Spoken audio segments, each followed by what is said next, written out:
Est-ce que la messe est le mémorial du sacrifice du Christ à la croix, ou est-ce qu'elle est un repas d'amour où il se donne à nous et à nos frères?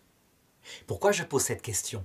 Eh bien parce que, après le Concile Vatican II et la réforme liturgique qui a mis l'autel au centre de l'église pour en faire de nouveau une table, comme pour un repas. Alors qu'avant, l'autel était en hauteur, au fond de l'église, et tout le monde, y compris le prêtre, était tourné vers le Christ qui était au-dessus de l'autel. Donc un Christ triomphant, un Christ ressuscité, un Christ grand. Et donc on voyait bien que la dimension du repas n'était pas présente dans la liturgie de Saint Pie V. Donc la question qui s'est posée, est-ce qu'on n'a pas trahi cette dimension de sacrifice en instaurant une dimension de repas? Eh bien je dirais que, comme toujours, le diviseur, Satan, le démon, est venu pour séparer ce qui est uni. En fait, qu'est-ce que c'est que la messe?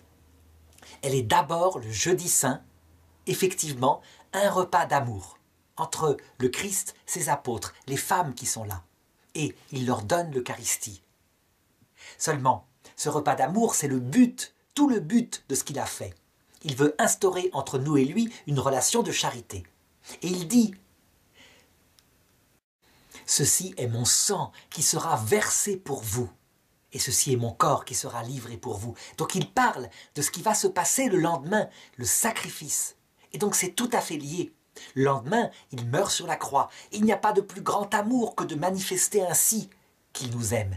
Il meurt comme un esclave, lui, le Dieu Tout-Puissant, celui qui a été offensé par nous. Il prend tous les sacrifices que nous pourrions faire pour être pardonnés de nos péchés. Il les prend sur lui. Donc, c'est laquelle des deux dimensions qui est la première? Eh bien, je dirais, comme finalité ultime, évidemment, l'amour, qui peut être signifié par un repas, mais comme moyen absolu pour révéler cet amour, parce qu'il n'y a pas de plus grand amour que de donner sa vie pour ceux qu'on aime. Eh bien, c'est le sacrifice. Donc, on ne peut pas diviser ces deux dimensions, elles doivent être unies. Résultat, le Saint Concile Vatican II, voyant qu'on avait peut-être insisté beaucoup sur la dimension sacrificielle, ce qui faisait qu'on adorait Dieu comme le tout autre, un peu comme le font les musulmans, sans oser l'approcher.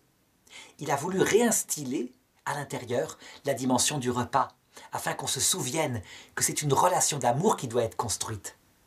Évidemment, certains ont insisté tellement sur le repas qu'ils ont envoyé balader le sacrifice. Ça, c'est le démon, c'est le diviseur. Les deux dimensions sont unies dans la messe. Et on ne doit jamais séparer ce que Dieu a uni.